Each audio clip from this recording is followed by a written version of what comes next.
For the next session, I would like to call upon Dr. Sachin Patil, sir. He is our consultant interventional cardiologist at Midas Hospital. He will be presenting on interesting cases in cardiology managed at Midas.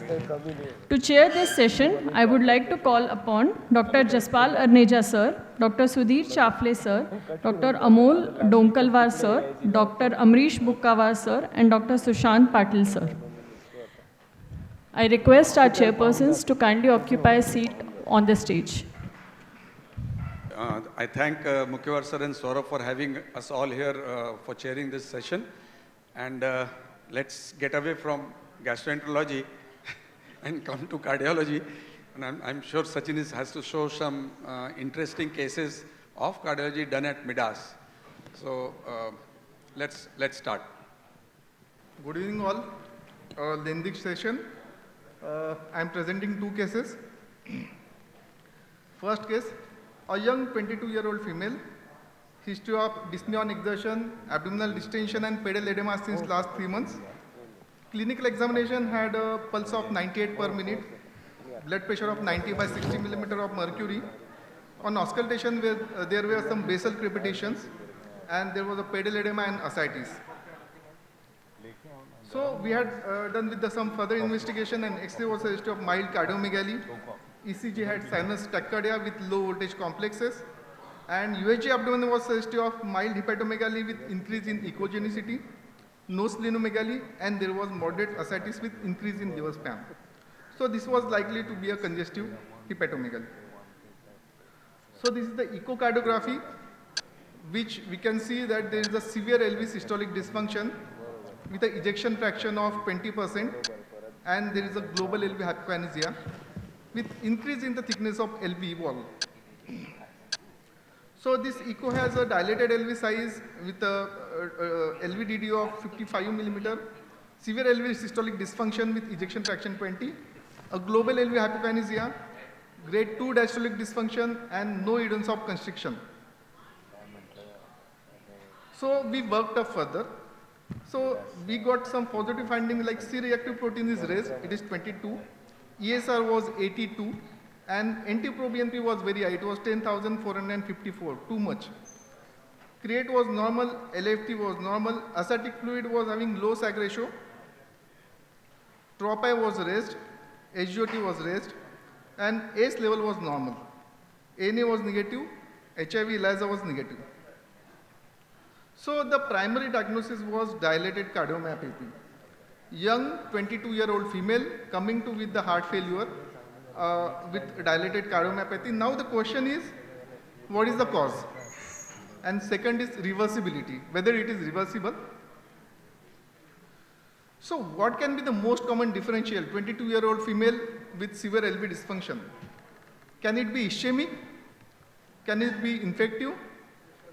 Can it be Kawasaki disease, or can it be a stress cardiomyopathy? Let's have a poll. So patient is 22-year-old young female.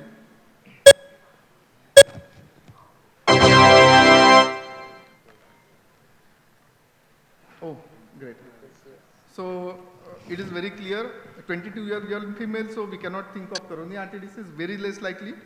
Kawasaki disease is generally around 5 or less than 15 years of age. Stress cardiomyopathy is less likely because there is a chronic history of 3 months. So less likely that the stress cardiomyopathy will persist for such a long time, except in rare cases. So next investigation we did was the cardiac MRI. We had to work up for etiology, we have to find out a reason. So this was cardiac MRI report. There was a diffuse pericardial thickening with LG images showing some significant enhancement along the pericardium and adjacent epicardium. There was a dilated left ventricle and left atria. There was a significant ascites, enlarged mediastinal lymph nodes, significant reduction in LV ejection fraction. So cardiac MRI shows that there is a possibility of infective myopericarditis. And they straightly said that there is a possibility of tuberculosis should not be ruled out. But still we have to go for the confirmation. So So in view of mediastinal lymphadenopathy, we went for the subcarinal lymph node biopsy done by our pulmonologist Dr. Pritam Dande. So we went for the lymph node biopsy.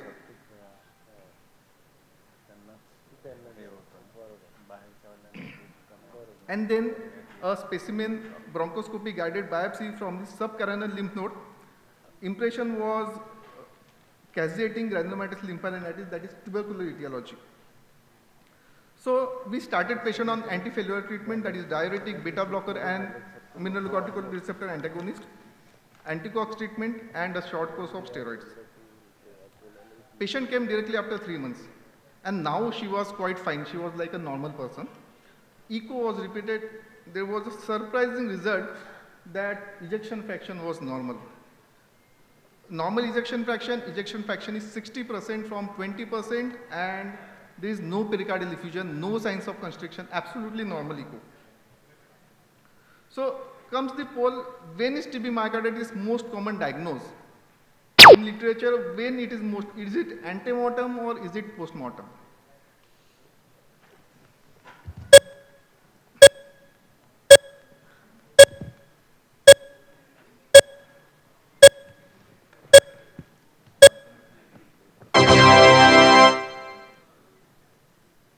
Okay, great. So it is very rare to diagnose TB myocarditis antemortem. Most of the time it has a very insidious course, very slow progression, and it is the post-mortem finding. TB myocarditis is most commonly a post-mortem finding. So we were lucky to have worked up, we were lucky to find out the TB myocarditis. TB myocarditis is a rare kind of myocarditis. It is very unusual sequelae, prevalence is 0.2% only. It has got a very high mortality up to 30%. It is common in males, in younger people especially, and it is the common is immunocompromised people. It might present with the ventricular fibrillation, it might present with the long QT syndrome, it might present with the congestive cardiac failure, dilated cardiomyopathy, or even sudden death. So a stable tuberculosis patient having a sudden death, there are high chances that patient might have suffered from one of these complications. So anti-tuberculosis drug therapy does not appear to offer a mortality benefit against the sudden cardiac death. In tuberculosis endemic area, we have to maintain a high index of suspicion for unexplained non-ischemic arrhythmias, congestive cardiac failure, or cardiogenic shock. So take-home message is, each and every cardiomyopathy has to be thoroughly worked up for etiology. We should not be just continuing the anti-failure therapy. And there can be several reversible causes of cardiomyopathy which can be life-saving if they are diagnosed within time. We are moving to the second case. Young 32, very common to have a young patient with MI, very common. 32-year-old young male, non-addictive, no family history, no risk factors. For 2 years, he had an exertional chest pain that resolved upon rest. Now, he had come to hospital because he has got a sustained pain, sustained chest pain and giddiness. Clinical examination pulse was 40, BP was 90/70 millimeter of mercury, and nothing else was there. So ECG was done. ECG suggested of acute ST elevation MI, inferior MI, along with complete heart block, the worst situation for a young patient. Echo is done. Echo has inferior segment hypokinesia with ejection fraction of 35%. Very worst scenario. So we managed the patient. We managed the patient with NORAD, with IV fluids, and we took the patient for primary angioplasty because that is the class 1 indication in such scenario. So we can clearly see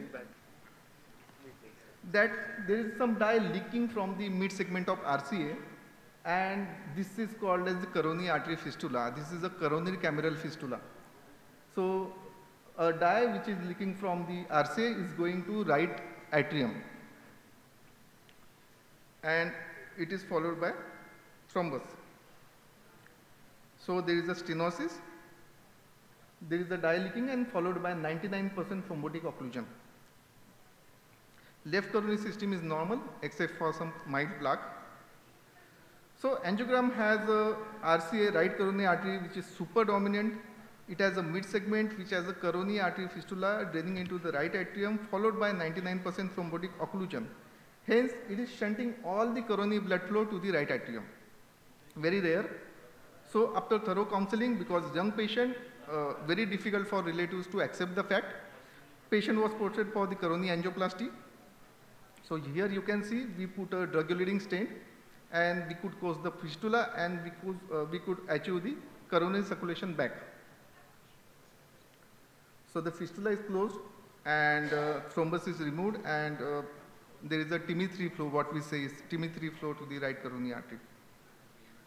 So we could close the coronary RA fistula by putting a drug-eluting stent in the right coronary artery. Patient was discharged after 2 days in the stable condition. So what can be the most common ECG finding for this rare case of coronary artery fistula? One pole. Can it be the ischemic changes that STT changes? Whether it is the left ventricular hypertrophy, whether the ECG will show arrhythmia, any type of arrhythmia, or whether it can be a normal ECG.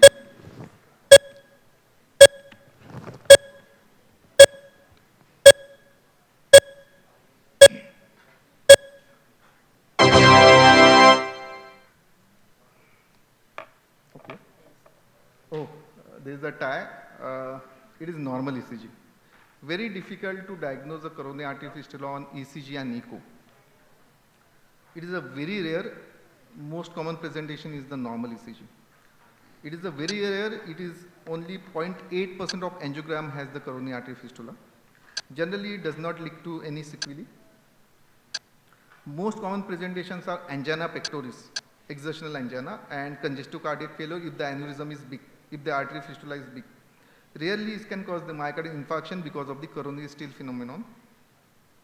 Indications for closure of coronary artery fistula: large left to right shunt, myocardial ischemia, endocarditis, and congestive cardiac failure. 4 indications for closing the coronary artery fistula. Majority of cases can be nowadays managed with the transcatheter interventions. The goal of treatment is to occlude the fistula while providing the normal coronary circulation. Diagnosis ECG is not helpful. Echo may identify the large fistula. However, the exact diagnosis is possible only on the coronary angiogram. Thank you.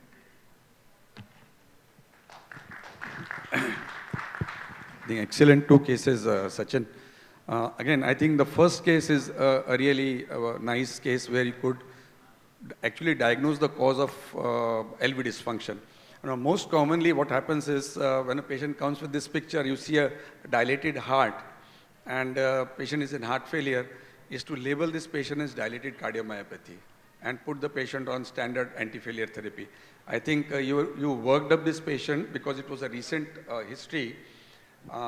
You kept your mind open that this could be, you have to find a cause. I think that is most important in any, before you label it as dilated cardiomyopathy.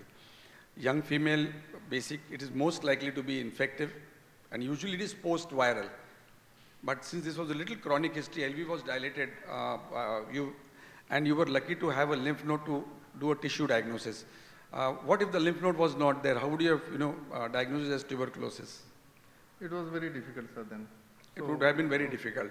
And that's the reason, and empirically, we normally would not have put this patient on anti-TB therapy because you had that lymph node and you went in to actually biopsy that.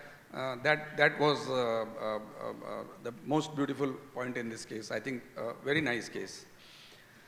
Second, a cardio gastro overlap that we see very commonly, patient going to a gastroenterologist with heart failure is usually constrictive pericarditis, which is very commonly missed. So I think that is one thing which we always, when a patient, sees both physician, cardiologist and gastroenterologist is, or a primary tricuspid valve disease, which leading to, cardiac cirrhosis.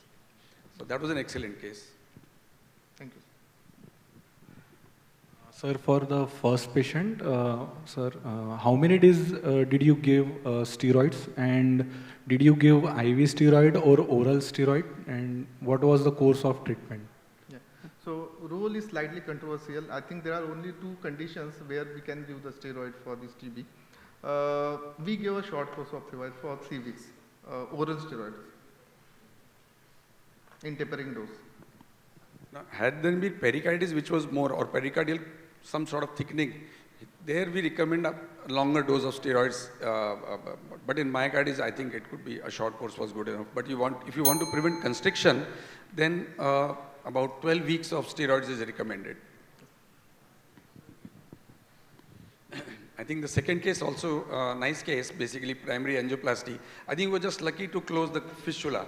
But even if the fistula is not the cause for this ischemia, it was coronary artery disease. And most of the time you really don't need to do anything with these fistulas, you know. They are just seen on a routine angiogram. Usually they don't cause ischemia. If they are very large, causing large left to right shunts, then they can present with heart failure because of excessive left to right shunting. But they causing ischemia is extremely rare. Yes, Sachin sir. Though I am a gastroenterologist asking a question to cardiologist. But yes, I was there with you case, this young guy. So can you tell us like what is the comb, why the young guys are getting MI? Why the young people are getting MI? Yes, routine question from our side. Yes, Parnija sir is also. I always say कि कलयुग आ गया है. कलयुग आ गया है, stress बढ़ गया है, so first most common cause. Second, I guess the increase in addictions. These are the second causes. Non-addicted, doing to gym. We heard news getting MI on fall down from a treadmill. I think, is it that in India we have more younger deaths compared to the West? Which I think is the understanding, if I'm not mistaken. Does it have to do genetically with our coronaries in India, which are smaller in size? And I guess more prevalence of diabetes. Is that the reason? Or what is the reason why there are... Homocysteine also. Homocysteine. I think the cardiologist have to answer. No. I think, Saurabh, this is more in India. I don't think the genetic predisposition for atherosclerosis, we all know we have. But now seeing not only MIs, we are seeing diabetes in the 20s, 30s, hypertension. So it's basically, as you said, Kalyug, it's a lifestyle disorder. That is number one, most important. I think stress, number one, and physical inactivity, number two. Tobacco, number three. So basically, you know, these 2-3 things are responsible for this. I somehow also believe, you know, there's a lot of talk on pollution. By pollution, we mean environmental, what we eat, you know, what chickens are fed that you're eating, what you're eating in your eggs, what in your vegetables, fruits, you know, how they sort of produce it. Pesticides, there are no regulations, there is no way you can find out. So, you know, and plastic, you know, plastic has actually been found in the coronaries. So, I think this also is food for thought to investigate as a cause for what is happening.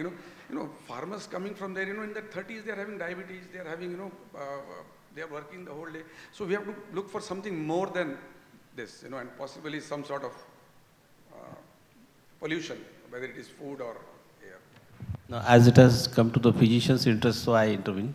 Apart from what Jaspal has rightly said, physical inactivity syndrome, something which is now prevailing on internet, and I often started speaking about it. And we physicians talk more to the patients. We find many villagers and even youngsters, hardly they do any physical activity. Leave apart deliberate physical activity like exercise, gym and all these things. They are not doing any activity. And the sugar intake has profoundly increased all over the India. There are the population who take 1 spoon of sugar. पहले 1 चम्मच शक्कर सुबह खाते हैं तो मेरी थकान निकल जाती है, बाद में मैं काम शुरू करता हूँ. Just like having 1 bidi, they are taking 1 spoon of sugar. This is what is going on. And apart from food adulterations, pesticide and spraying and all these things, what you said is correct. But physical activity remains one of the causes. Of course, stress. But we are Asians 100 years before also. Our forefathers didn't die of all these diseases. Diabetes is rampantly coming up, and undiagnosed diabetes or pre-diabetes are giving rise to all other cardiovascular and neurological diseases. So this is a cocktail which is now killing Kali-Yuga. And one more thing, what Saurabh said was extremely correct. He said that there is a genetic predisposition. Just being an Indian male, you are 3 times more predisposed to have a cardiac disease compared to your European counterpart. Just being an Indian male, right? So the genetic thing is there. Another thing is when we have irregular deliveries here, so like a low birth weight baby, his arteries might be more calcified compared to normal person. So that's why, as sir pointed out, that farmers like who don't smoke or do any addictions and they work hard they have all the physical activity, but still they have myocardial infarction at the age of 30. See, I have treated many patients who are at age of 24, 25 from like villagers, farmers, and they had anterior wall and we had to put a stent. So that genetic predisposition part is correct from your side. And other thing is the genetic predisposition from the womb. Like that's a new theory that is coming up, where the predisposition starts as soon as you're born. Like it's like that. So it's partially correct. Thanks. Is there any correlation of vitamin D deficiency and atherosclerosis in youngsters? Jaswal? We do find vitamin deficiency very common in Indians. We in fact, most of our patients who come with ACS and also have vitamin D, which is actually universal with all of us, most. So, and vitamin B12 deficiency again is extremely common with, in Indians. But I'm not sure about any cause or effect relationship or any study, looking into this specifically. We did study at Amravati and the average vitamin D levels amongst the and population range of 11, 12. And in the general, control group or something? Control group, we compared this with the prevailing standards, and 33 or 30 are the normal levels of vitamin D, and we found 11 or 9 in females like that. Even as low as 3.55 vitamin D levels.